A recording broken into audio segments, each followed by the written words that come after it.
Começando mais um VQBR aqui no Videocac. Qual o VQBR já é agora, Alisson? Sabe? 5? Estamos no quinto episódio da primeira temporada. Quinto episódio da primeira temporada. A galera deve estar estranhando aqui, só tem eu e o Alisson hoje aqui. Mas já pra avisar que, né, a gente não vai conseguir trazer convidado sempre. E a gente até prefere que seja algo especial, trazendo um convidado. Porque a gente prefere também, de vez em quando, fazer um bate-bola entre eu e o Alisson aqui pra falar o que tá rolando, né, Alisson, do Campeonato Brasileiro, do futebol brasileiro, enfim. Fazer aquela resenha que a galera já tá acostumada também. Aquele papo de carro indo pro estádio. É mais ou menos essa a ideia do programa, assim. Ir conversando, dirigindo, reclamando do trânsito e pensando quanto é que vai ser o resultado. Exatamente. Tipo assim, tu viu que o Inter tá na liderança, cara? O que tá acontecendo? Pra começar o programa de hoje, não tem como não falar do co-irmão, né? A consolidação do Colorado na liderança do Campeonato Brasileiro. Semana passada a gente discutiu com a Bibiana aqui o que tá acontecendo, que o Inter é o líder do Brasileirão, com todo respeito aos colorados, mas tá se consolidando ali, né, Alisson? Coisa que o Grêmio deveria estar fazendo. Cara, o Inter tá fazendo uma campanha muito legal, a gente estava comentando sobre isso, né? E é admirável o trabalho do Kudê, é um treinador relativamente jovem, trazido da Argentina. O Kudê tem 45 anos e o Inter é o quarto clube da carreira dele, né? E ele foi um cara que chegou no Inter com a bandeira de ter sido campeão argentino pelo Racing na temporada 18-19. E Keck, o Inter jogou 9 partidas, venceu 6 jogos, empatou 2 e perdeu somente uma. Melhor ataque e melhor defesa do campeonato até agora, chegando na 10ª rodada do campeonato. Tá bom pra ti ou não? Não tá bom pra mim, porque eu queria que eles estivessem lá embaixo, né? Eu queria que fosse o Grêmio, tendo todos esses números, mas claro, é de tirar o chapéu, principalmente, Alisson, depois dos Grenais. Eu tinha falado já no programa com a Bibiana que eu tinha uma certa curiosidade de como o Inter ia encarar o Campeonato Brasileiro depois de tomar 2 rodão, como a gente fala, 2 rodão no Grenal, né? Eu achei que, cara, ia bater uma crise absurda ali, mas acabou sendo o contrário, a crise acabou vindo pra cá, né? O Grêmio não se consolidou no Campeonato Brasileiro, apesar da vitória dessa quinta-feira, mas o Grêmio inverteu um pouquinho os papéis aí. E, claro, cara, tem que destacar realmente o poder de reação do Inter, assim. Eu acho que muito mais do que qualquer outra coisa. Claro, a gente tem que falar, óbvio, do que o Kudê, o trabalho que o Kudê tem feito no Inter, né? Não só agora nessa reta de brasileiro, mas antes da pandemia também já estava fazendo um bom trabalho, e eu acho que se deve muito a isso, né? E principalmente ao poder de reação, cara, porque eu tava muito curiosa para ver como o Inter ia reagir depois dos Grenais. Tem também uma questão, né, que tem uma galera aí pegando elevador, né? Eu não sei se isso tá no manual do campeonato aí, mas tem uma galera subindo bastante de elevador, apertando o botãozinho de posições lá. Flamengo chegando na 2ª posição nesta 9ª rodada e 2ª colocação do Flamengo. Flamengo chegou, hein? O gigante acordou. Mais um programete aqui que a gente tem que falar do Flamengo, cara, porque teve mais uma vitória. Dessa vitória em clássico, pegou o elevador, realmente chegou a dormir na liderança do Campeonato Brasileiro. E, cara, é aquela coisa do futebol imediatista, né? Há poucas rodadas o torcedor flamenguista estava querendo a cabeça do Domi, né? Se não tivesse, essa diretoria do Flamengo não tivesse dado tempo para ele trabalhar, para finalmente colocar a ideia de jogo dele, cara, imagina o erro que o Flamengo estaria cometendo de trocar treinador, coisa que a gente já viu que não dá certo no futebol brasileiro. Cara, tem um negócio muito louco em relação ao Flamengo, né? Que ele ganhou 4 partidas consecutivas, né? E emendou esses pontos todos aí, chegando na 2ª posição. E aí vem uma questão que eu acho muito interessante a gente pensar, né? Todo mundo elogia muito o elenco do Flamengo, que provavelmente aí, acho que a galera vai concordar que é o melhor elenco do futebol brasileiro, né? Com muito investimento, muita qualidade. O que é supra-sumo no Flamengo hoje, né? O supra-sumo, essa palavra que eu descobri hoje, então eu tenho que usar ela várias vezes. O supra-sumo do Flamengo hoje é o grupo ou é o treinador? Porque, tipo assim, vamos pensar lá na frente. Vamos pensar no Flamengo que pode ser campeão brasileiro dessa temporada, dessa edição, que não é desse ano, que termina ano que vem. Aí a gente vai ver se realmente o Flamengo é uma questão de grande elenco ou era o Jesus que fazia isso tudo, né? O flamenguista, geralmente, ele quando se pergunta sobre isso, ele fala muito do trabalho do Abel, né? Que era um trabalho que não deu certo, depois o Jesus pegou, Jesus salvou, fez aquela coisa toda lá, o Flamengo conquistou tudo e conquistou. E agora, cara, no final dessa temporada, Flamengo campeão, será que a galera vai dizer que era realmente o grupo, é difícil não ganhar alguma coisa com esse grupo? Ou a gente vai ver que realmente faz falta o Jesus, né? Então acho que vai ser a hora da verdade, né? Alisson, vamos falar do único invicto no Campeonato Brasileiro, o Palmeiras, o Verdão, ganhou o Clássico e ganhou bem, 2-0 em cima do Corinthians, que ganhar Clássico é muito importante, já tinha vencido na final do Campeonato Paulista, o Lucha estava sendo bastante contestado, dá pra dizer que o Pô Fechou agora tá respirando bem? Cara, acho que é muito importante comentar que o Palmeiras está invicto no campeonato, como tu falou, reforçar isso. A galera do Verdão tava meio tensa semana passada e andou, inclusive, pedindo o fim do projeto, né? Pedindo a cabeça do Pô Fechou. E a galera tava sugerindo, fazendo abaixo-assinado para que o Palmeiras contratasse o Miguel Ramírez, né? Campeão pelo Del Valle, né? Então tava meio com uma campanha aí. Só que o Palmeiras está invicto, ganha um clássico que dá uma gasolina, dá um gás bacana e tá aí subindo algumas posições bacanas, né? Então, assim, também destacando esse trabalho que o Luxemburgo vem fazendo com a gurizada, né? O Veron, ele tem feito um trabalho muito bacana, jogou muito bem contra o Bragantino, fez gol nesse jogo no clássico contra o Corinthians, então é um guri que um menino que tá ascendendo aí, tem ajudado o Palmeiras, eu acho que isso deu uma respirada, né, pro Luxemburgo e os torcedores do Palmeiras se acalmarem. E é sempre legal que quando tu vê um incêndio apagado de um lado, tu vê o fogo pegar do outro, porque a torcida do Corinthians, né, no final dessa 9ª rodada, parece que perdeu um pouquinho da paciência, né, com o seu treinador aí, seu craque. Ficou na bronca, a torcida do Corinthians ficou na bronca, já tinha perdido o Campeonato Paulista, e o Corinthians vinha numa sequência boa em cima do Palmeiras, né? O Corinthians estava praticamente virando ali, o Palmeiras estava virando praticamente um freguês do Corinthians, e aí o jogo virou, o Palmeiras ganhou a final do Paulistão e agora de novo no Campeonato Brasileiro, o que causou um rebuliço lá no Itaquerão. A torcida simplesmente ignorou a pandemia e foi lá protestar, chamar o Thiago Nunes de o Murilo vai botar o pi aqui, e o Luan também. De quê? Se tu não entendeu ainda é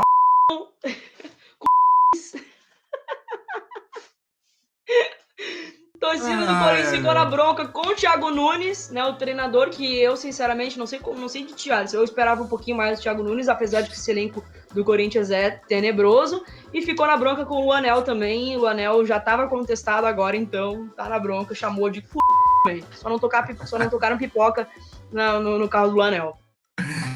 Porque jogar pipoca não dá, né, mano? Depois tu não consegue...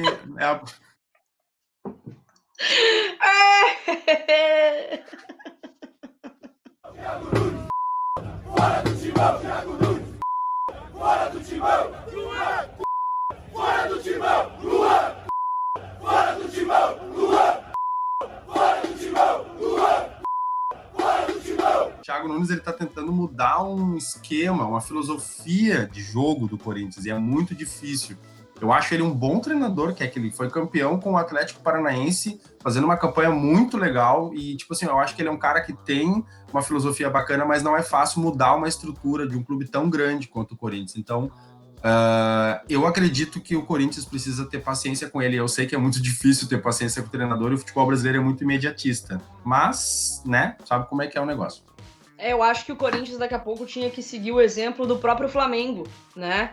De ter um pouquinho mais de paciência, apesar de que os elencos são completamente distantes, né? O elenco do Corinthians é muito modesto esse ano, vai brigar ali por Sul-Americana no máximo, mas, cara, a gente tem que entender também que a pressão do Corinthians ela é muito maior, a torcida realmente não tem paciência, e infelizmente, né, cara, porque o Thiago Nunes é um cara, é um treinador que veio para renovar um pouquinho esses medalhões que a gente tá acostumado, e veio com resultado. Ele teve maravilhosos resultados no Atlético Paranaense, ele foi campeão da Sul-Americana, campeão da Copa do Brasil, eliminando o Grêmio, eliminando o Flamengo, eliminando o Inter, sabe? Então, tem estofo, sabe? É uma pena, cara. Eu fico, pelo futebol brasileiro, eu fico um pouquinho triste de ele não ter dado certo e tá sofrendo aí uma pressão absurda. E cara, sem dúvida alguma, a direção do Corinthians e a torcida do Corinthians não vai ter paciência pra dar continuidade nisso. Cara, não tem como não falar de Grêmio nessa rodada aqui, porque finalmente uma vitória, né, Alisson?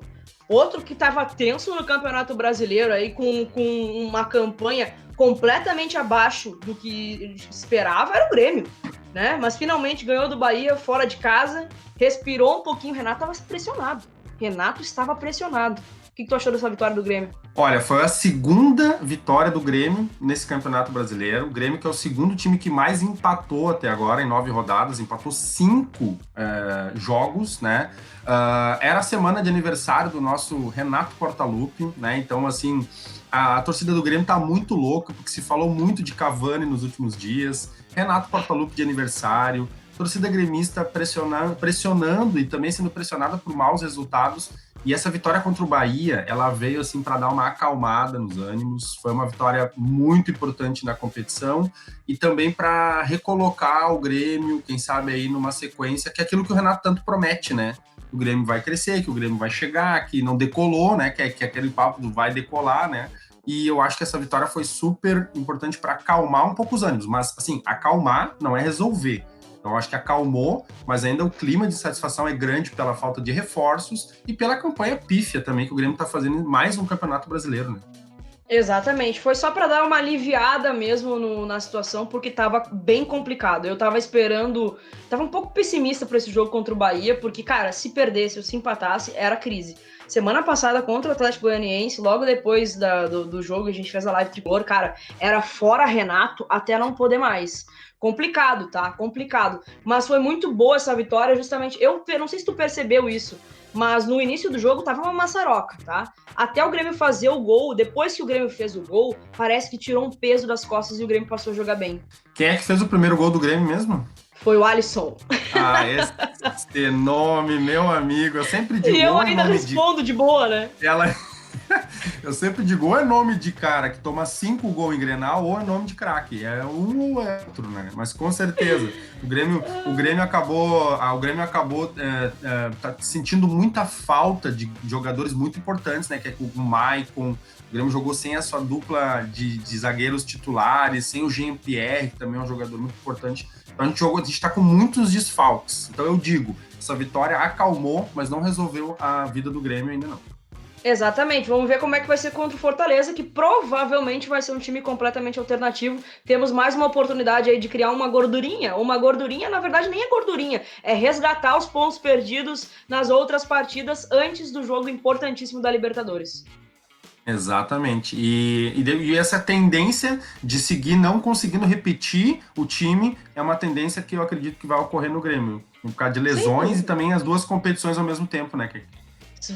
Vão ser jogos de 3 em 3 dias, não tem o que fazer, e é humanamente impossível repetir, cara, não tem como. Alessandro, vamos projetar a próxima rodada do Brasileirão, que tem 2 clássicos. Então, os jogos da 10ª rodada, né, desse Campeonato Brasileiro que a gente destaca, Santos e São Paulo na Vila Belmiro, sábado às 19 horas. Também temos um jogo aí que não deixa de ser um clássico brasileiro, né? Fluminense, no Rio de Janeiro, recebe o Corinthians domingo às 16 horas. O Corinthians, que nem a gente acabou de falar, pressionado, né?